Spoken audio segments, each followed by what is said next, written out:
سیدہ خدیجۃ الکبریٰ رضی اللہ تعالیٰ عنہ کا جو وصال ہے وہ 10 رمضان المبارک کو ہوا ہے۔ سب سے پہلی موسنہ ہے اسلام کی، اور یہ وہ خوبصورت اور عظیم ہستی ہے کہ کائنات ساری کو مصطفیٰ کے پاس جا کے سکون ہوتا ہے، اور میرے مصطفیٰ فرماتے مجھے ختیجہ کے پاس جا کے سکون ہوتا ہے، ختیجہ کے پاس جا کے سکون ہوتا ہے۔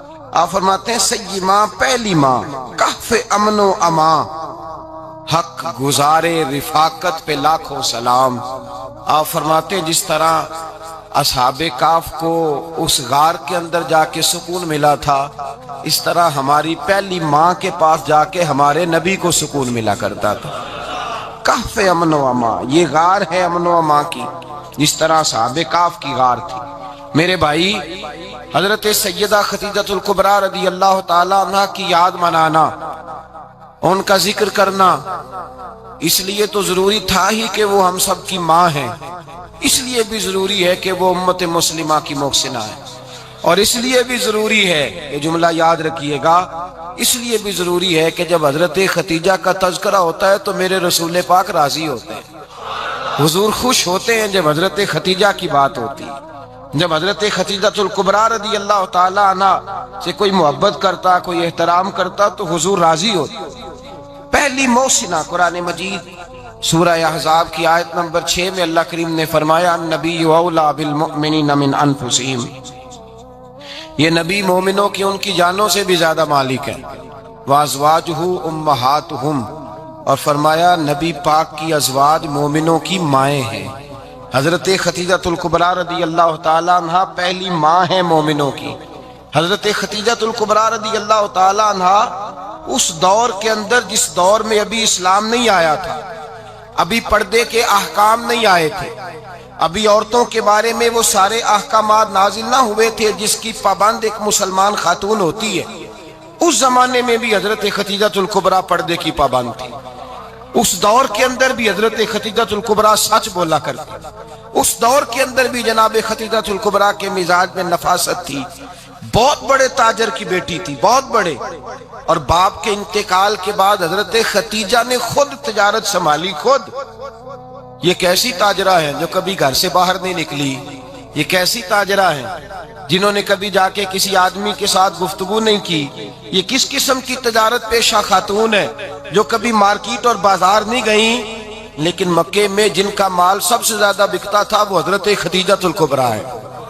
وہ کسی شخص کا تعین کرتی، کہتی سرمایہ میں لگاؤں گی، محنت تو کرے گا، اور وہ ڈیل بھی جب ہوتی نا، اس شخص کے ساتھ گفتگو ہوتی تو وہ بھی ڈائریکٹ حضرت خدیجہ نہ کرتی، بلکہ آپ کی ایک خادمہ تھی حضرت نفیسہ، بعد میں وہ مسلمان ہوئی، ان کی ذمہ داری ہوتی، وہ خاتون جا کر اس آدمی سے گفت و شنید کرتی۔ حضرت خدیجہ کا مال لے کے لوگ جاتے مکے میں، جب سب لوگوں کا نقصان ہوا نا جس سال، جناب نفیسہ کہتی ہیں جس سال سارے مکے والوں کا مال ڈوب گیا، حضرت خدیجہ کو اس سال بھی اللہ تعالیٰ نے 11 گنا نفع عطا فرمایا، اس سال بھی بڑا نفع دیا، حالانکہ تجارت کے ساتھ نہیں، ابتدا اسلام میں۔ اور پھر عجیب بات یہ ہے کہ 2 دفعہ شادی ہوئی، 2 دفعہ بیوہ ہوئی، 2 دفعہ شادی ہوئی، 2 بیٹے تھے حضرت خدیجہ کے۔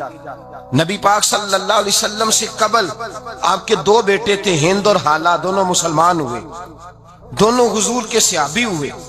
2 شہزادے تھے حضرت خدیجہ کے، 2 دفعہ پہلے شادی ہوئی، دونوں خامد انتقال کر گئے، عرب کے بڑے بڑے، اور حضرت خدیجہ بنو قریش میں سے ہیں، 3-4 نسلیں اوپر جا کر ان کا خاندان نبی پاک صلی اللہ علیہ وسلم کے ساتھ مل جاتا ہے۔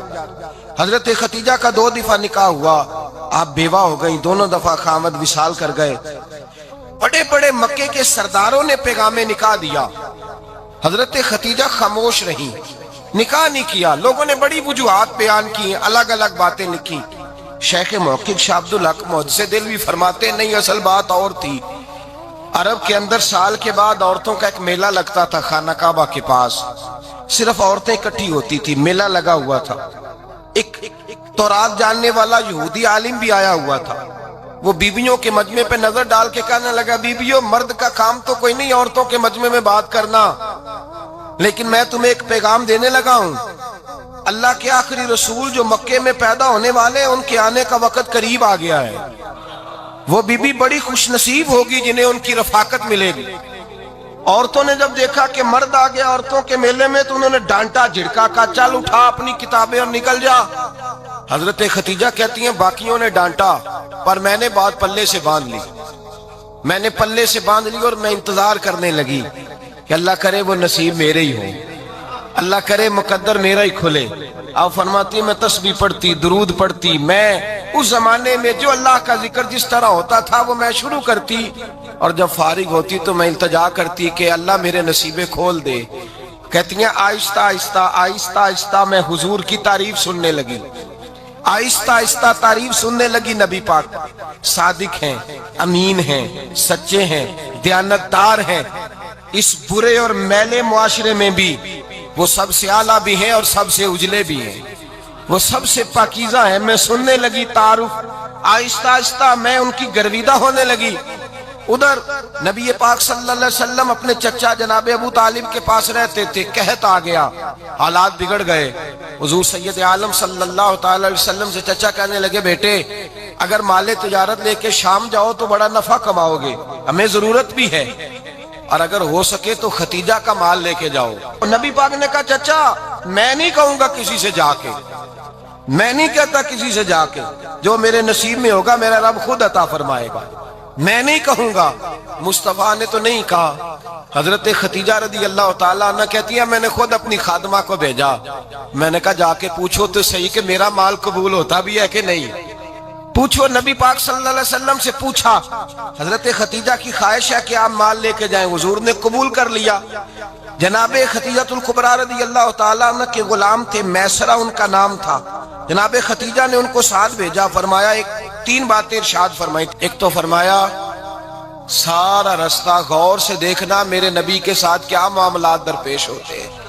ابھی اعلان نبوت نہیں کیا, فرمایا ذرا غور کرنا, میرے مصطفیٰ کا مطالعہ کرنا اور مجھے واپس آ کے سبق سنانا. وہ جو تم نے چہرہ بددعا کی تلاوت کی ہو ذرا مجھے واپس آ کے سنانا.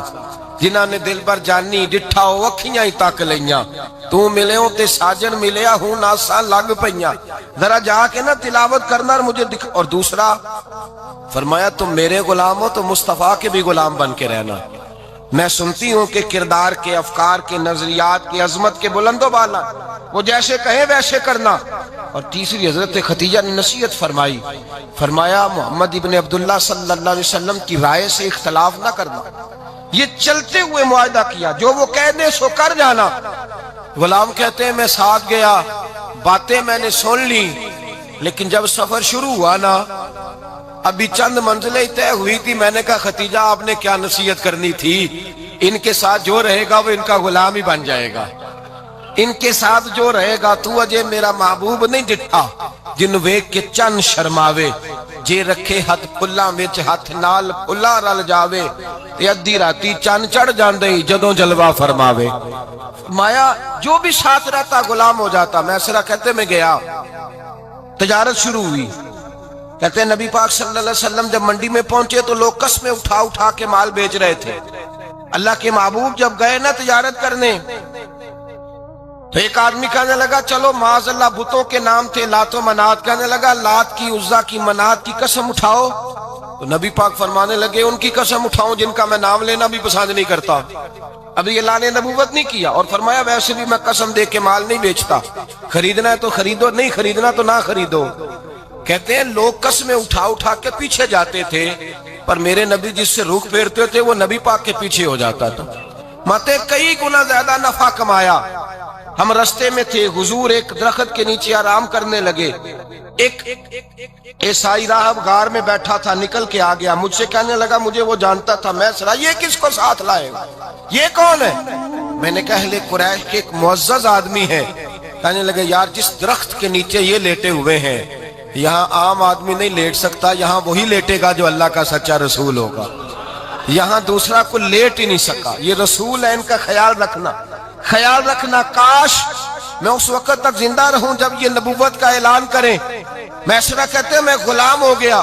نبی پاک صلی اللہ علیہ وسلم کی ادائیں مجھے بھانے لگیں. جب واپسی پہ نکلے تو گرمی بڑی شدید تھی, فرماتے ہیں جب دھوپ تیز ہوتی تو بادل کا سایہ آ کے حضور پہ سایہ کر دیتا، بادل کا ٹکڑا نبی پاک پہ۔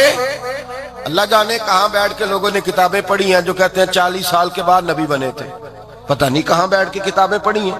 ہم نے تو جو سیرت پڑھی ہے وہ بتاتی ہے کہ تیری حیات پاک کا ہر لمحہ پیغمبر لگے، ہر لمحہ پیغمبر لگے۔ یہاں تو وہ لوگ جو کئی سال پہلے 20 اور 25 سال پہلے حضور سید عالم صلی اللہ علیہ وسلم کی رفاقت میں رہے، وہ اعلان کر لوگ پتہ نہیں کہاں بیٹھ کے کتابیں پڑھتے ہیں، کہاں بیٹھ کے۔ میرے نبی پاک سے صحابہ نے پوچھا حضور آپ کب نبی تھے؟ فرمایا ابھی آدم کی مٹی گوندی جا رہی تھی، ابھی آدم کی مٹی گوندی جا رہی تھی، میں تب بھی اللہ کا رسول تھا۔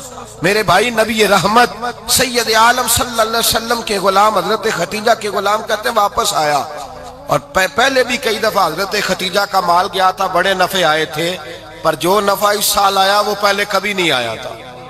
کہتے ہیں مجھ سے حضرت ختیجہ کی سہیلی بھی بیٹھی تھی، میں بھی آ گیا، اور جناب ختیجہ کی سہیلی کہنے لگی چل مال کے بارے میں کچھ بتا، کتنا بکا؟ میں نے کہا مال چھوڑو، مصطفیٰ کی سنو۔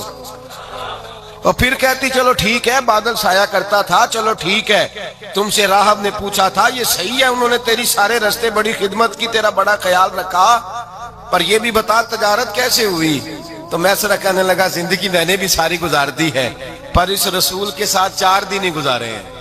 ہاتھ ہو گئی مجھ سے اور کچھ نہ پوچھو، اور کچھ نہ پوچھو، آ میرے دل آمنہ کے لال کی باتیں کرے، اور کچھ نہ پوچھو، بس ذکر ان کا چھیڑیے ہر بات پر، اور چھیڑنا شیطان کا عادت کیجئے، بس مجھے حضور کے تذکرے بیان کرنے ہیں، ذکر مصطفیٰ کرنا ہے۔ حضرت ختیجہ الکبریٰ بڑی متاثر ہوئی، کہتی ہیں مجھے درجنوں لوگوں نے پیغام نکاح دیا تھا، پر میں نے سنی نہیں تھی، میں نے نفیسہ کے ہاتھ پیغام بھیجا، میں نے کہا میری عمر 40 سال ہے، ان کی 25 سال، اور میرا احوال اور طرح کا ہے، وہ شہنشاہ ہے، جا کے پوچھو تو صحیح، بھلا میں قبول ہوتی ہوں؟ پوچھو۔ نفیسہ کہتی ہیں میں آئی تو وہ خاتون جن کے لیے لوگ بڑے بڑے قریش پیغام دیتے تھے، پیغام لے کے آئی، تو رسول پاک نے عجیب رنگ بیان کیا اپنی سیرت کا۔ جب میں پہنچی میں نے کہا ختیجہ نکاح کرنا چاہتی ہیں؟ نفیسہ کہتی ہے میرا خیال تھا کہ کوئی اور ہوتا تو کرسی سے اٹھ کھڑا ہوگا، فوراً کہے گا اچھا جلدی کرو بات کرو۔ جب میں نے آ کے کہا نا حضور ختیجہ نکاح کرنا چاہتی ہے، تو نبی پاک نے میری طرف دیکھا، فرمایا وہ کہتی ہیں کہ تم کہتی ہو؟ کہا وہ کہتی ہیں، تو حضور نے فرمایا ٹھہر جاؤ، میں اپنے چچا سے پوچھ کے بتاؤں گا، میں مشورہ کروں گا، میں پوچھ کے بتاؤں گا۔ آج بچوں کو کچھ سبق بڑے یاد ہیں، کہتے ہیں پسند کی شادی کرنا حضرت صاحب ناجائز ہے، پسند کی شادی کرنا کو ناجائز ہے؟ اور میں نے کہا بھائی صرف ایک ہی جائز چیز رہ گئی، اور کوئی شے جائز نہیں، یہ ایک ہی جائز چیز ہے جس کا فتویٰ سارے نوجوان پوچھتے پھرتے ہیں، سارے رانجے بنے پھرتے ہیں، مجنوں بنے پھرتے ہیں، سارے مئی وال ہو گئے۔ اللہ پاک کو ہدایت کی توفیق عطا فرمائے، سارے اس بری لت کا شکار ہو گئے۔ او بھائی نبی پاک سوائے خدا کے کسی کے پابند نہیں، لیکن میرے مصطفیٰ نے اپنی امت کو یہ درس دیا ہے کہ جو بڑوں کے شفقت کے سائے میں چلتا ہے اللہ اس کی مدد فرمایا کرتا ہے۔ تجھے کیا پتا تیرا اچھا بھلا کس بات میں؟ کہا نکاح کرنا چاہتی ہوں، فرمایا چچا سے پوچھ کے بتاؤں گا۔ ختیجہ رضی اللہ تعالیٰ عنہ کہتی ہیں انہوں نے پوچھا، جناب ابو طالب کہنے لگے یہ تو خوش قسمتی ہے کہ ہمیں ایسی بہو مل جائے جس کے کردار میں، افکار میں، نظریات میں اتنی نفاست ہو۔ مصطفیٰ کریم کے ساتھ نکاح ہوا، قربان جائیں۔ حضرت ختیجہ الکبریٰ کی شادی ہوئی تو بھائی بڑا مشکل ہوتا ہے، بڑا مشکل ہوتا ہے اپنے آپ کو ڈھالنا، لیکن جناب ختیجہ کی زندگی اٹھا کے دیکھو، میں یہ نہیں کہہ سکتا وہ کروڑ پتی تھی، ارب خرب کی میں بات ہی نہیں کر سکتا، اور 20 نوکرانیاں تھیں ان کے پاس، درجنوں ان کے پاس غلام تھے، لیکن جب رسول اللہ کے دروازہ نور پہ آئی ہیں، انہوں نے میرے نبی کے گھر میں جھاڑو بھی دیا ہے، انہوں نے حضور کے کپڑے بھی دھوئے ہیں، انہوں نے رسول اللہ کے لیے اپنے ہاتھوں سے کھانا بنایا، انہوں نے دیکھا کہ نبی پاک صلی اللہ علیہ وسلم کو دولتوں سے، تجارتوں سے، سرمایے سے پیار نہیں، جتنی دولت تھی شام کو لا کے قدموں میں رکھ دی، کہا محبوبہ جب میں تیری ہوں تو میری ہر شے ہی آپ کی ہے۔ چند دنوں میں حضور نے ساری چیزیں دے دی اللہ کے رستے میں، ہر چیز نبی پاک نے دے دی۔ حضرت ختیجہ الکبریٰ کا حال یہ تھا کہ ایک جوڑا رہ گیا، کئی جگہ سے پیوند لگے ہوئے، میں گڈی ہاتھ ڈور سجن دے او جنج رکھے اونج رہنا ہے، واجب نہیں جے وچ شریعت مندہ قسم نو کہنا، بس ٹھیک ہے۔ جس حال میں محبوب راضی ہیں، کہا ہر چیز قدموں میں رکھ دی اور حضور کے ہر رشتے کا خیال کیا، نبی پاک کی ہر خواہش کا۔ عورتیں بالخصوص میری بات پہ توجہ کریں جو عرض کرنے لگا ہوں، آگ لگی ہوئی ہے گھروں میں، فساد ہے، لڑائی ہے، جھگڑا ہے، دنگا ہے، یہ تیرا رشتہ دار وہ میرا رشتہ دار، جب تیرے آتے ہیں تو روٹیاں جلدی پکتی ہیں، جب میرے آتے ہیں تو بیماریاں بڑی ہوتی ہیں، تیرے میرے کا جھگڑا۔ آؤ میرے مصطفیٰ کریم سید عالم کا بھی حال دیکھو، حضرت حلیمہ سعدیہ ملنے آئی، شادی کو کچھ دن گزرے تو حلیمہ سعدیہ ملنے آئی۔ حضرت حلیمہ سعدیہ سگی اماں نہیں، رضائی اماں ہے، یہاں تو سگی اماں برداشت نہیں ہوتی، سگی اماں، اور وہ بہو سوچتی نہیں بات کرتے ہوئے، سوچتی نہیں، وہ سوچتی نہیں کہ کس کے بارے میں بات کر رہی ہے، اسے پتہ ہی نہیں کہ تجھے تو پلا پلایا یہ ملا ہے نا، کبھی اس کی اماں سے پوچھ اس نے کتنی تکلیفیں برداشت کی، اس سے پوچھ کس دقت میں، کس آزمائش میں اس بچے کو پروان چڑھایا ہے۔ تو آج مالک بنی ہے تو تو رنگ ہی بدل گئی ہے، اور بچہ بھی بیوی کے ساتھ مل کر کے اماں کی غیبت کرتا ہے، سوچتا ہی نہیں کہ بات کس کی ہو رہی ہے، اسے خیال ہی نہیں آتا۔ حضرت حلیمہ سعدیہ رضائی ماں ہے، جب تشریف لائیں تو مصطفیٰ کریم نے فرمایا ختیجہ یہ میری اماں ہے۔ جناب حلیمہ سعدیہ کہتی ہیں میں گھر میں رہی، میری خدمت کی، مجھے کھانا پکا کے دیا، بستر بچھا کے دیا، کپڑے لے کے دیے، اور جب میں جانے لگی تو کہنے لگی آپ میرے مصطفیٰ کی اماں ہیں، پہلی دفعہ آئی ہیں، تھوڑا سا تحفہ نہ دے دوں؟ میں نے کہا جیسے مرضی ہو۔ حضرت حلیمہ کہنے لگی تو جناب حلیمہ سعدیہ کو 40 بکریاں اور 1 اونٹ تحفے میں عطا فرمایا۔ اور یہ جو بی بی آ کے مالی بنی ہے نا آج، جس درخت کی چھاؤں میں تو بیٹھی ہوئی ہے نا، اگر تو سمجھے تو اصل احسان اس ماں کا ہے جس نے یہ پروان چڑھا کے تجھے دیا ہے، اصل نیکی اس اماں کی ہے جس نے تیرے سر پہ یہ سرتاج رکھا ہے، اور تو اس ماں کو ہی بھول گئی ہے۔ اور شکوہ بہو سے نہیں، شکوہ اس بیٹے سے ہے، بیٹے سے ہے جو علیحدہ بھی ہونے لگا تھا تو اماں سے علیحدہ ہو گیا ہے، جس نے سوچا ہی نہیں کہ ماں کے ہاتھ اٹھ جائیں تو عرش کا مالک کہتا ہے فرشتوں سے کہ پیچھے ہٹ جاؤ، ماں اور باپ اولاد کے لیے جو مانگے گے میں فوراً عطا کروں گا، تجھے پتہ ہی نہیں۔ اور ادھر رسول پاک کا کیا حال ہے، کہتے ہیں وہ تیرے رشتہ دار ہیں، تیرے بہن بھائی ہیں، تو جا میں تجھے دروازے پہ چھوڑ آؤں گا، تو مل ان سے، میں نہیں ملتا، میں صاحب ہوتا ہوں، میرا ان سے کیا لینا دینا۔ حضرت ختیجہ کے بھائی نہیں تھے، نبی پاک صلی اللہ علیہ وسلم کے سسر حیات نہیں تھے، 2 بیٹے تھے حضرت ختیجہ کے، اور وہ دونوں بیٹے پچھلے خامن سے تھے۔ ذرا عقل کی کسوٹی پر تولیے گا کہ کسی بی بی کے بیٹے ہوں اور پچھلے خامن سے ہوں، اس آدمی کا رویہ کس طرح کا ہوتا ہے، لیکن میرے رسول پاک کا رویہ اس طرح کا تھا۔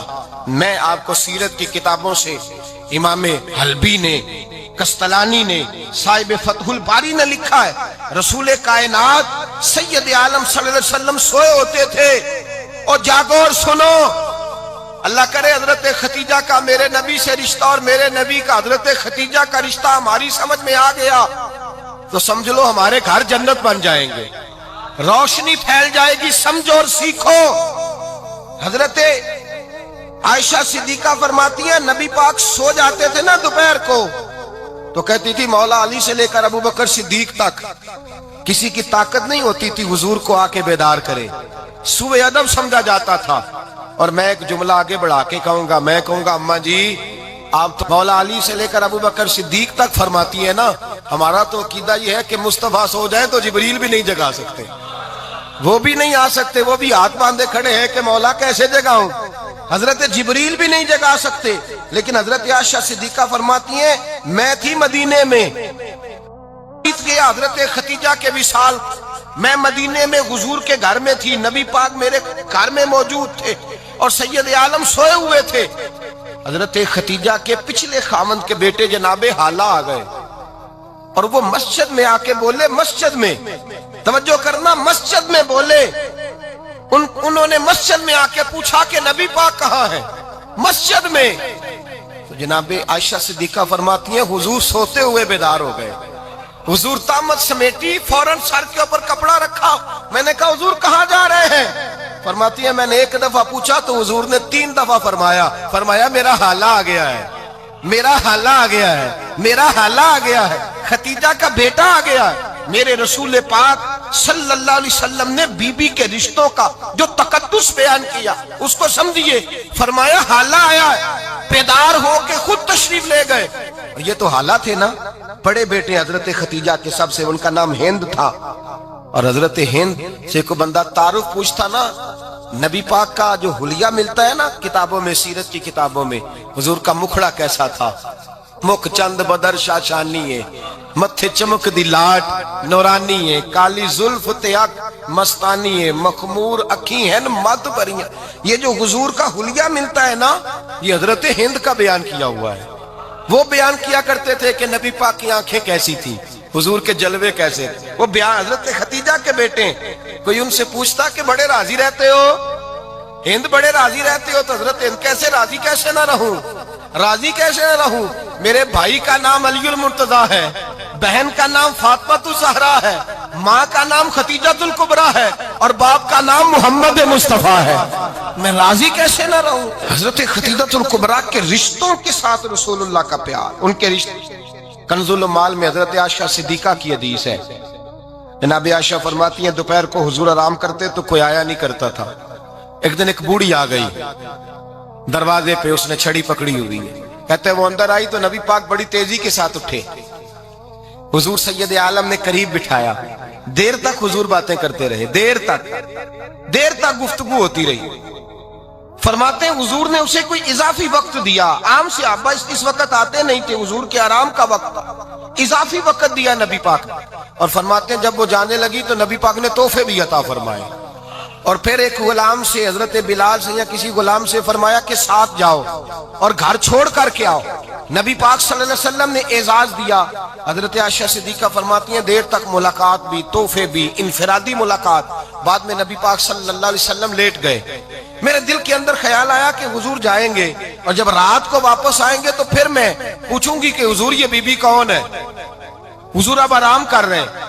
فرماتی ہیں میرا خیال تھا کہ یہ سوال شام تک میرے ذہن میں رہے گا کہ یہ کون ہے، آپ نے بڑا اعزاز دیا، دروازے تک چھوڑنے گئے۔ حضرت عائشہ صدیقہ فرماتی ہیں میں سوچ رہی تھی آرام کر رہے ہیں، اور میں نے جیسے ہی نگاہ ڈالی تو حضور تو گہری سوچ میں گم ہے، نبی پاک سوچوں میں گم ہے اور بے آنکھیں کھلی ہوئی۔ فرماتی ہے میں قریب جا کے بیٹھی، قدموں پہ ہاتھ رکھا، میں نے کہا محبوبہ یہ بی بی کون تھی، اتنی دیر آپ نے ملاقات کی اور وہ چلی گئی ہے تو ابھی خیالات ہیں، تصورات ہیں۔ فرماتی ہے میں نے پوچھا تو مصطفیٰ کی آنکھوں میں آنسو آ گئے، نبی پاک رو دیے، اٹھ کے بیٹھ گئے۔ میں نے کہا حضور کیا ہوا، میں نے تو آپ کو پریشان کر دیا، میں معذرت چاہتی ہوں۔ حضور نے فرمایا عائشہ ایسی کوئی بات نہیں، اس بی بی کے بارے میں پوچھتی ہو جسے میں نے زیادہ عزت دی ہے، زیادہ پیار کیا ہے، ذرا زیادہ اس کے ساتھ میں نے توجہ کی ہے۔ ہاں یا رسول اللہ میں نے انفرادی رنگ دیکھا ہے، روٹین سے بڑھ کر آپ نے محبت فرمائی۔ تو میرے مصطفیٰ نے فرمایا یہ جو عورت آئی تھی نا، جو میرے پاس بیٹھی رہی ہے، یہ میری زوجہ جناب ختیجہ کی سہیلی ہے، یہ حضرت ختیجہ کی سہیلی ہے، جناب ختیجہ کی سہیلی۔ فرمایا یہ مکے میں ختیجہ سے ملنے آیا کرتی تھی، ختیجہ اسے وقت دیتی تھی، پاس بٹھاتی تھی، کھانا کھلاتی تھی، دکھ سکھ سنتی تھی، اور تھوڑی غریب ہے، جب یہ جاتی تھی تو ختیجہ تحفے بھی دیتی تھی۔ فرمایا آج جب یہ آئی ہے تو ختیجہ کی یادیں تازہ ہو گئی، دیر تک میں نے اس سے بات کی ہے، گفتگو کی، جاتے دفعہ تحفہ دیا ہے، اس لیے کہ حسن العہد من الایمان، اچھے طریقے سے وعدہ نبھانا یہ بھی ایمان کا حصہ ہے، اچھے طریقے سے عہد نبھانا، تعلقات نبھانا یہ بھی ایمان کا حصہ ہے۔ حضرت ختیجہ کی سہیلیوں سے رسول اللہ صلی اللہ علیہ وسلم کا رشتہ، پہلی وحی نازل ہوئی نبی پاک پر۔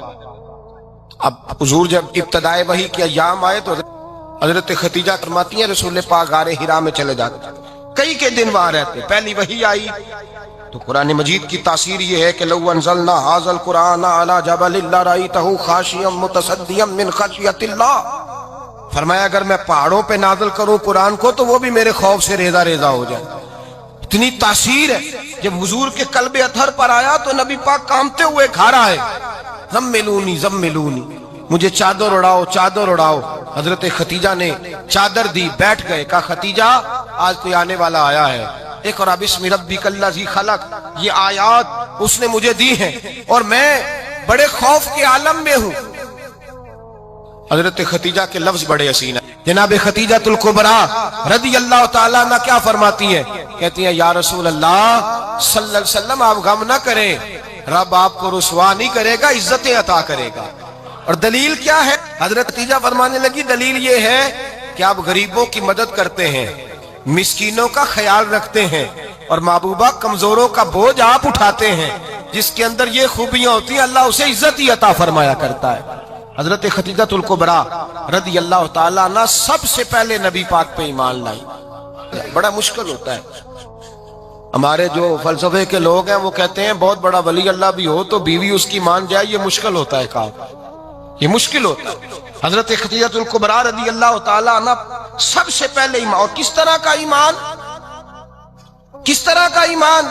ابن ماجہ میں روایت ہے، غور کرنا۔ حضرت قاسم نبی پاک صلی اللہ علیہ وسلم کے صاحبزادے، حضور کی 6 اولادیں، 4 بیٹیاں 2 بیٹے حضرت خدیجہ سے ہوئے، 4 بیٹیاں اور 2 بیٹے۔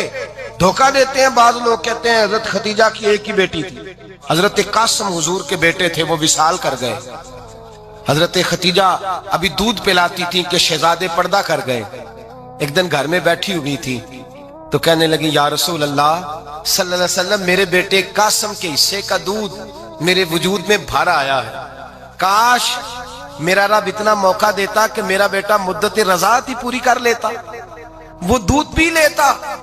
نبی پاک نے فرمایا خدیجہ تو غم نہ کر، اللہ تبارک و تعالیٰ نے تیرے بیٹے کی مدت رضاعت جنت میں پوری کر دی ہے، جنت میں پوری کر دی ہے۔ اور نبی پاک نے اپنا اختیار بیان فرمایا ابن ماجہ میں، رسول پاک نے فرمایا اگر تو کہے تو میں یہاں بیٹھے بیٹھے تجھے تیرے بیٹے کی آواز سناؤں، عرض کروں رب کی بارگاہ میں ابھی تجھے سناؤں تیرے بیٹے کی بات، ابھی وہ جنت میں بولے۔ لطف نہیں آیا آپ کو اس بات کا؟ میں ابھی سناؤں تجھے بات، سیاستہ کی روایت، ابھی سناؤں تیرا بیٹا بولے گا جنت میں، آواز یہاں مکے میں آئے گی، سناؤں؟ بڑے لوگ کرامت دیکھنا چاہتے ہیں، معجزہ دیکھنا چاہتے ہیں، کہتے ہیں جی میں تو وہ دیکھ کے آؤں گا۔ کہا سناؤں؟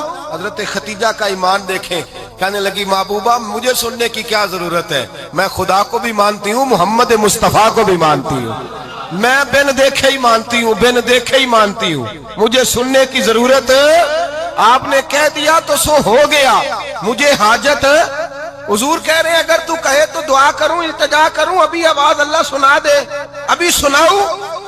حضرت خدیجہ کہتی ہے نہیں حضور میں بن دیکھے ہی، میں ان لوگوں میں سے نہیں ہوں جو پہلے دیکھ داکھ کے آئیں، پلٹ کے آئیں، دیکھ کے سودا کریں، میں تو ان لوگوں میں سے ہوں جو بن دیکھے مانا کرتے ہیں۔ یؤمنون بالغیب کی قائل رسول اللہ صلی اللہ علیہ وسلم پہ ایمان لائی، اور پھر نبی پاک صلی اللہ علیہ وسلم نے جیسا کہا حضرت خدیجہ نے ویسا کیا۔ اور حضرت عائشہ کی روایت ایسی بھی ملتی ہے، جناب عائشہ سے کسی نے پوچھا تھا کسی نے جنت کی نعمتیں بھی کھائی ہیں؟ تو حضرت عائشہ کہنے لگی ہاں، ایک دفعہ نبی پاک نے جنت کے انگوروں کا خوشہ توڑ کے حضرت خدیجہ کو کھلائے تھے، وہ انگور وہاں سے توڑ کے جناب خدیجہ کو حضور نے انگور کھلائے تھے۔ نبی پاک صلی اللہ تعالی علیہ وسلم پر ایمان لائی، ہر موقع پر حضور کا ساتھ دیا، تکلیفیں دیکھیں، آزمائشیں دیکھیں۔ حضرت خدیجہ کا جو وقت حضور کے ساتھ گزرا ہے نا، وہ سارا آزمائشوں کا وقت۔ 15 سال شادی کو ہوئے تو نبی پاک نے اعلان نبوت کیا، باقی کے 10 سال 25 سال کی رفاقت رہی، سخت مسئلہ تھا، کفار کی مخالفت تھی، بہت زیادہ مال تھا، پھر غربت آئی، پورا مکہ سلوٹ کرتا تھا، پھر وہ سارا شہر مخالفت کرنے لگا۔ حضرت خدیجہ الکبریٰ ڈٹ کے رسول اللہ کا ساتھ دیتی، ہر موقع پر کسی جگہ شکوہ نہیں کیا۔ یہاں عورتیں بول پڑتی ہیں، کہتی ہیں جب سے تیرے گھر آئی ہوں سکھ نہیں دیکھا، جب سے یہاں آئی ہوں کچھ نہیں دیکھا، جب سے یہاں آئی ہوں بڑی آزمائش میں ہوں۔ حضرت خدیجہ الکبریٰ مال لے کے آئیں، لیکن انہوں نے دیکھا کہ مصطفیٰ کو غریبی پسند ہے تو غریب ہو گئی۔ جیم جان دا کچھ وسا نہیں ہوں، جان یار نو دے تے شاد ہو جا، اسے دل دے ہیں فساد سارے، دل در پر نو دے تے آزاد ہو جا، دیو رکھے آباد تے رو وسدا تے جدو کرے برباد برباد ہو جا۔ کہا یا رسول اللہ جس بات میں آپ راضی ہیں میں بھی اسی بات میں راضی ہوں۔ کیسے سفر کریں؟ بڑی مشکل ہے، لیکن میرے بھائیوں گھوڑوں اونٹوں پہ سفر کرنا اور اتنی جدوجہد کرنا اور سینکڑوں میلوں کا سفر طے کر کے آنا اور پھر کسی سادہ سے درویش کے پاس بیٹھنا، اور جب وہ پوچھے کہ میاں کیسے آنا ہوا تھا تو کہا اور کوئی مقصد نہیں تھا، پتہ چلا تھا آپ کے پاس مدینے والے محبوب کی ایک حدیث بات ہے۔ اچھا یہ چسکا ہے اگر لگ جائے، یہ بھی چسکا ہے اگر نہیں سمجھے گا آپ کو، یہ پورا مزہ ہے حدیث ڈھونڈنے جانے کا۔ آپ یقین کریں کہ پورا مزہ ہے تفسیر قرآن کو سمجھنے کا کہ یہ آیت مجھے سمجھ میں نہیں آ رہا۔ میں نے شان نزول بھی دیکھا ہے، چند کتابیں بھی دیکھی ہیں، 10 15 20 اساتذہ کو فون کرنا، یہ بھی پورا مزہ ہے، پر شرط یہ ہے کہ یہ لگ جائے۔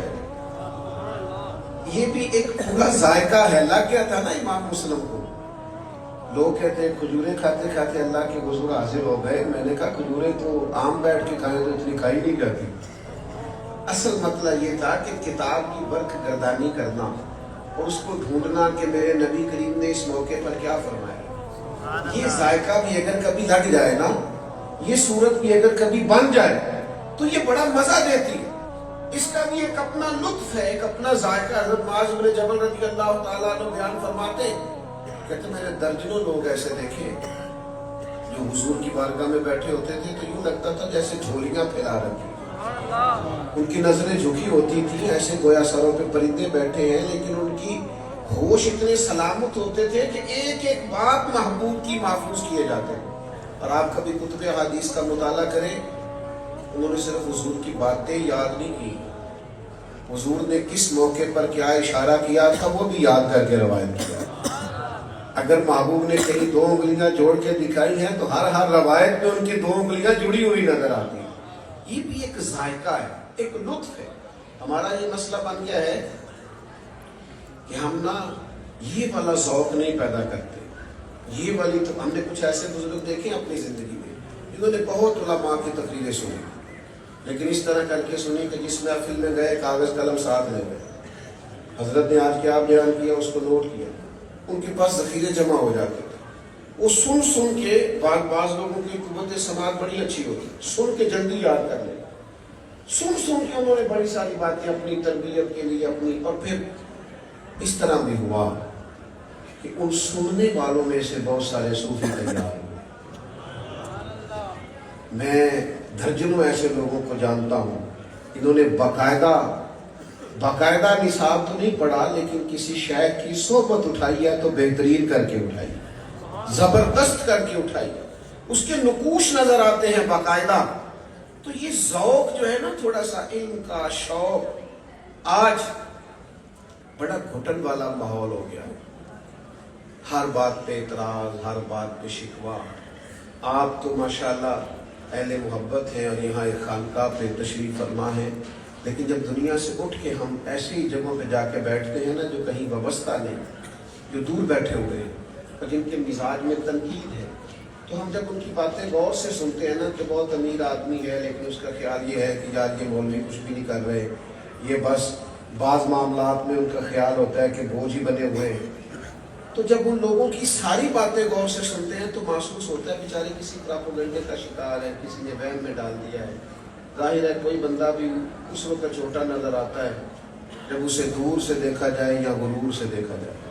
وہ کبھی قریب آتے نہیں، بیٹھتے نہیں، چیزوں کو سمجھتے نہیں، معاملات پر غور نہیں کرتے، تو وہ دور بیٹھ کر پراپوگنڈا کرتے ہیں۔ عزیز دوستو، جب ہمارا مزاج علمی ہوگا، ہم چیزوں کو سمجھیں گے، اخلاقیات کے تعلق سے ہمارے پاس نصاب موجود ہوگا، ہمیں ان ساری باتوں کا پتہ ہوگا جو نبی پاک علیہ السلام نے ہماری تربیت کے لیے بیان فرمائی، اور ہم ان کا شوق رکھتے ہوں گے، اور پھر ہمارے پاس وہ ذخیرہ اس طرح موجود ہوگا کہ ہماری عملی زندگی میں بھی وہ نافذ ہوگا، تو آپ یقین کریں بہت سارے پراپوگنڈے خود بخود ختم ہو جائیں، بہت ساری چیزیں خود بخود ختم ہو جائیں۔ ایک وکیل صاحب سے ایک دفعہ کسی نشست میں ملاقات ہو گئی تو وہ کہنے لگے کہ آپ لوگوں نے نا لوگوں کو قبر پرست بنا دیا، میں نے تسلی سے ان کی بات سنی. میں نے کہا میں اس حوصلے سے آپ کے سارے تانے برداشت کروں گا کہ پھر مجھے بھی آپ موقع دیں. تو انہوں نے خیر مجھے موقع دیا. تو پرانے آدمی تھے, پڑھے لکھے تھے اور قرآنیات کے ساتھ اچھی دلچسپی رکھتے تھے. تو میں نے ان سے کہا کہ صاحب آپ کی بات میں نے بڑے غور سے سنی, تو ویسے کس عالم کو آپ نے قبر پہ سجدہ کرتے دیکھا, اس کا نام بتائیں.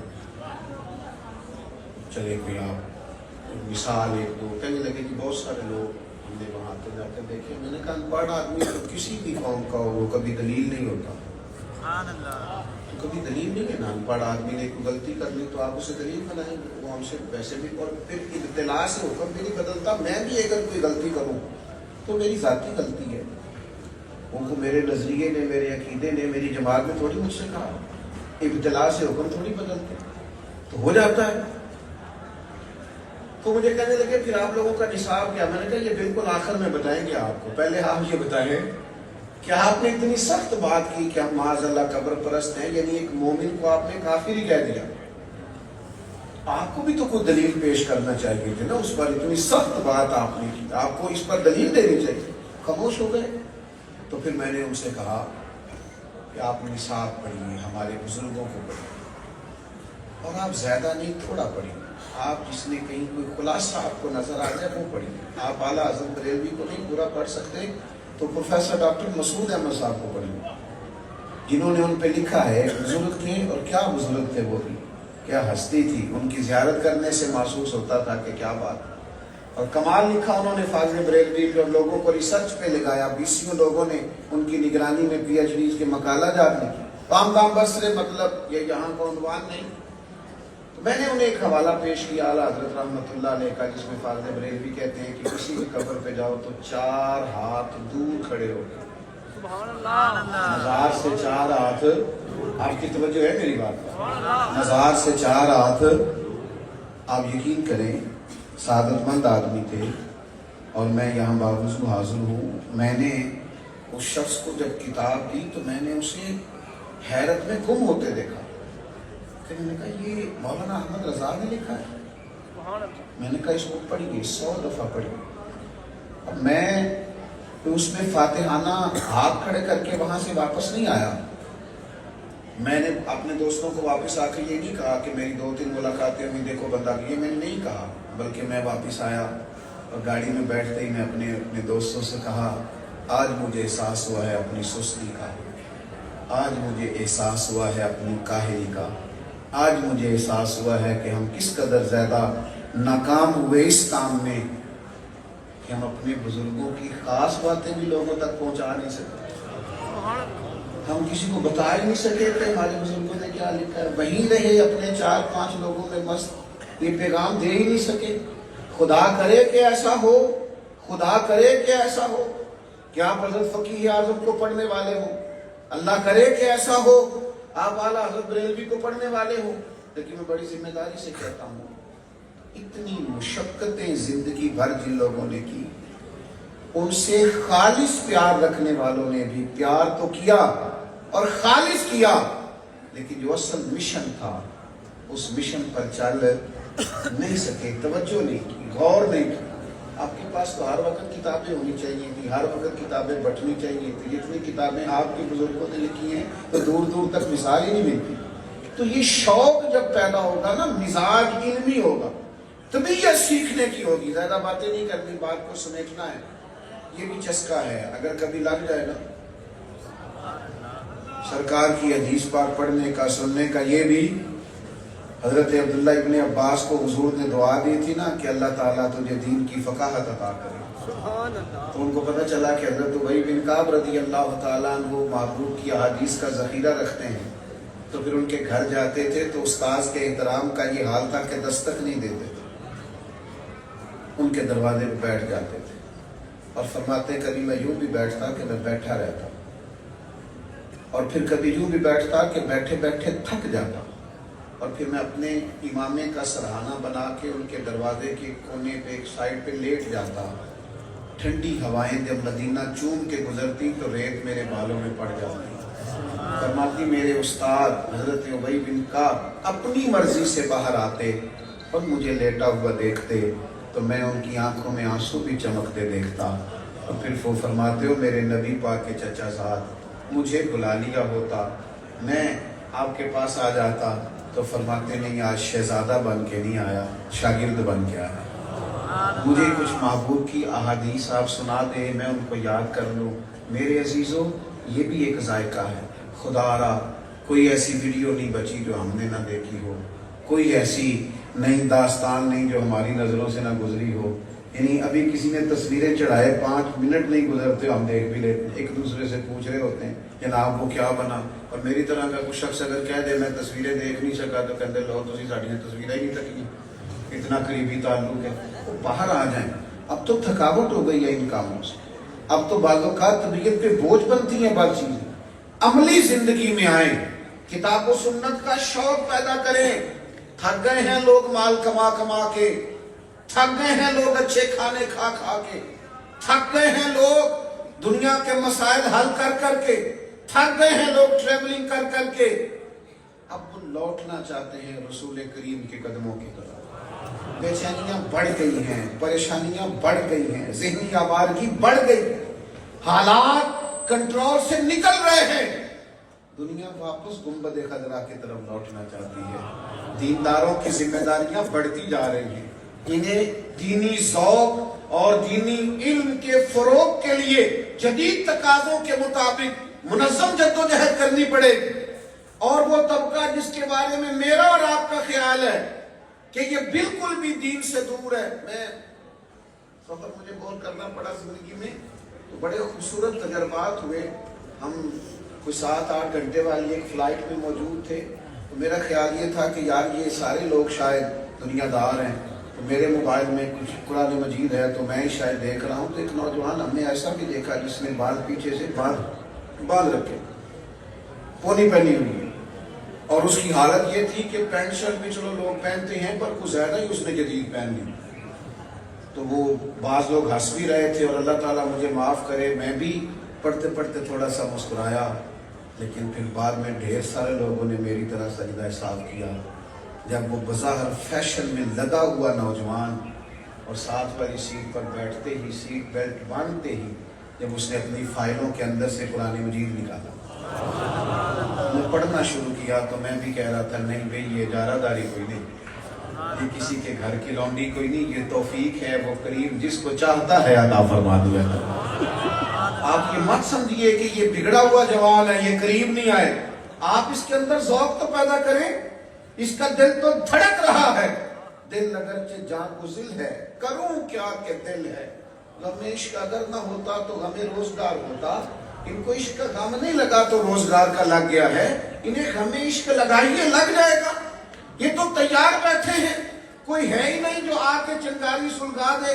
مجھ سے ناراض نہ ہوئیے گا، میں کہہ چکا ہوں اختلاف حسن ہوتا ہے، لیکن وہ جو ہمارے پاس آئے بیٹھے ہیں وہ دین سیکھنے آئے، ہمارے آپ سے اختلاف سننے نہیں آئے، وہ ہم سے یہ پوچھنے نہیں آئے کہ میاں وہاں کیا ہوا اور وہاں آپ گئے تھے تو وہاں کیا ہوا، وہ کہتے ہیں یار یہ جھگڑے تو باہر بھی ہم چھوڑ کے آئے، اور یہی ساری باتیں ہمیں یہاں لگ گئی۔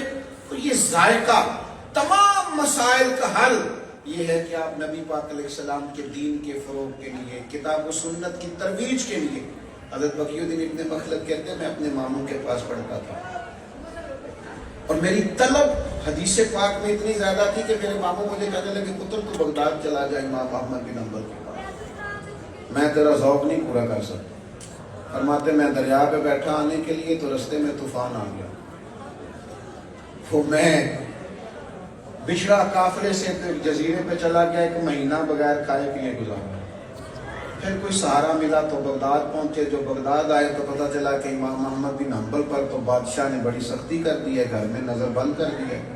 میں نے کچھ لوگوں سے پوچھا چلو مجھے شیخ کے گھر کا رستہ ہی کوئی بتا دے، ان کا سختی بڑی ہے، اشارہ بھی نہیں کر سکتے، کرفیو نافذ۔ شیخ فرماتے ایک شخص کی میں نے منت کی، کہنے لگا انگلی کا اشارہ نہیں آنکھ کا اشارہ کروں گا، یہ گھر ہے امام احمد بن حنبل۔ کہتے ہیں وہ گھر دکھا کے چلے گئے، میرے پھٹے ہوئے کپڑے، کئی دنوں کا سفر، کبھی کھانا ملتا کبھی نہ ملتا، میں نے سوچا دروازے تک کیسے جاؤں، ارد گرد تو پولیس کھڑی ہے۔ پھر میں نے ایک تجویز سوچی، کپڑے پھاڑ لیے، ٹوپی اتار لی، مانگنے والا کاسا گلے میں ڈال لیا، تینوں لب دے آپ گواچے، سانو اپنی خبر نہ کوئی، ساتھوں تے پارے نے ککھ گلیاں دے، ہن تے آکھ دے لوگ شدائی، ننگ نموس دا ساڑ کے چولا، گل پہنے تاج گدائی، سجنا اسی اپنا آپ گوایا تاں یار نے چاہتی پائی۔ فرماتے میں ایک ایک دروازے مانگنے لگا، سجنا یار منون دی خاطر اساں کی پیش بٹائے۔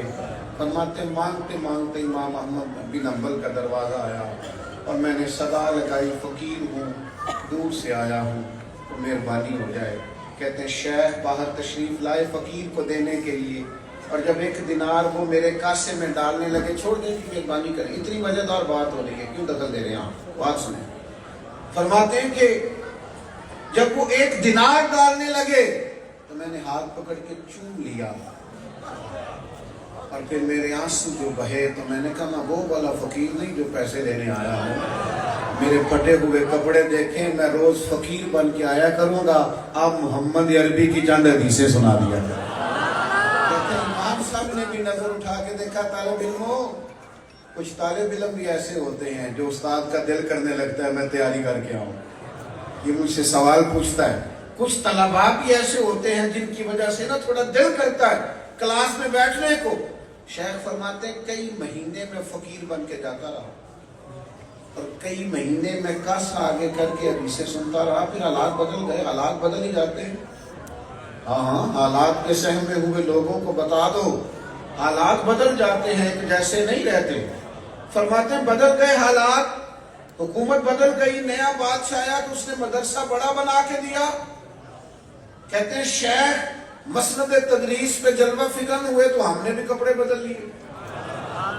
فرماتے ہیں امامہ باندھ کے میں بیٹھا تو طلبہ آ گئے تھے، اگلی صفوں میں رش تھا، تو ہم تو تھے نا فقیر لوگ، ہمیں تو چاہ بھی نہیں تھا آگے آنے کا۔ فرماتے ہیں میں پچھلی صف میں بیٹھا تو امام احمد بن حنبل کی نظر پڑی، پہلی نظریں لوٹ لیا ماہی تیرے ہار شنگارا۔ فرماتے ہیں وہ نظر پڑی تو پھر امام صاحب روئے، اور پھر اپنی نشست پہ کھڑے ہوئے، اور پھر فرمایا رستہ دو نا اسے آگے آنے دو۔ فرماتے میں آگے آیا تو شیخ نے سینے سے لگایا، فرمانے لگے طلباء کو میں نے بھی بڑا پڑھایا ہے پر جیسے تو نے پڑھایا نا، یہ انداز بھی کم ہی کسی کا ملے گا۔ یہ چسکا لگاؤ حضور کی حدیث پاک، چسکا لگاؤ تفسیر قرآن جاننے کا، یہ چسکا لگاؤ مسائل فقہ سیکھنے کا، یہ لگ جائے گا۔ آپ لگا کے دیکھو، یہ بھی اتنا خوبصورت نشہ ہے کہ آپ بڑے سارے کام بھول جائیں گے، یہ رنگ پیدا کرے۔ آپ اور میں جس آستانہ پہ حاضر ہیں، یہاں کا مزاج علمی ہے۔ میں تو حضرت صاحب قبلہ بڑے مہربان ہیں، حکم دے دیتے ہیں اور بہت ساری جگہوں پہ جانے سے معذرت کرتے ہیں، اور کچھ جگہوں پہ جانے کو سعادت سمجھتے ہیں، تو حاضر ہوتے ہیں آپ کے ارشاد پر، ورنہ یہاں کمی نہیں ہے ماشاءاللہ۔ اس آستانے سے فیض پانے والے بڑے خطباء، واعظین، مبلغین، مناظرین، یہ تو ہر معاملے میں خود کفیل ہیں۔ مولانا ماشاءاللہ ویس مرتضیٰ صاحب تشریف فرمایا، یہاں تو ایک سلسلہ ہے فیض کا، بس یہاں کے متعلقین کی ذمہ داری یہ ہے کہ مزاج علمی پیدا کریں، طبیعت علمی پیدا کریں، ذوق علمی پیدا کریں، محبوب پاک کی باتوں کا ذائقہ اپنی طبیعت میں ٹھنڈک سمجھ کر اتاریں، پھر دیکھیں کس طرح بات آگے بڑھتی ہے۔ دعا کرتا ہوں تا ابد آستانہ یار رہے، آسرا ہے غریبوں کا تو برقرار رہے۔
زندگی میں جتنی مرتبہ بھی سید القرین کی اسٹیج پر حاضری کا شرف ملا، وہ پیاری شخصیت آج ہم میں موجود نہیں، مگر ان کی زندگی میں ایک ہی فرمائش ہمیشہ مجھے نہیں، اہل بیت اطہار کی وفا، پیر نصیر الدین کی نعت، جب بھی مجھے کہنا وہ دو شعر ضرور پڑھنے ہیں۔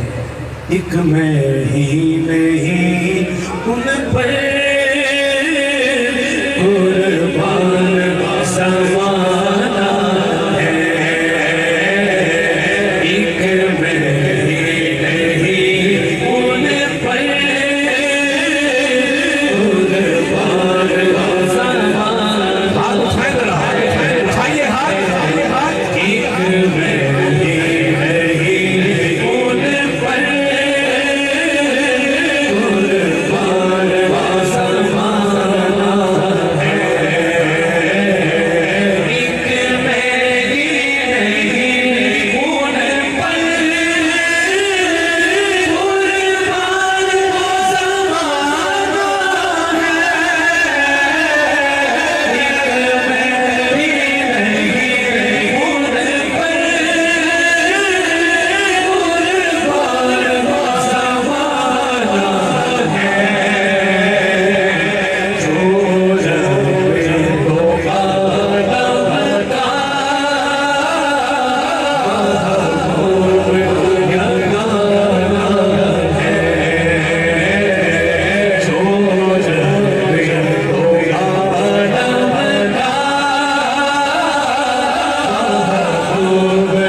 شاہ جی خود کھڑے ہیں اور لوگوں ہاتھ اٹھاؤ ذرا حضور کی آل پاک کے نام پر ہاتھ اٹھائیے. یہ ہے نسل کریموں کی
نسل پاک میں ہے بچہ بچہ نور کا، تو ہے اہل نور تیرا سب گھرانہ نور کا۔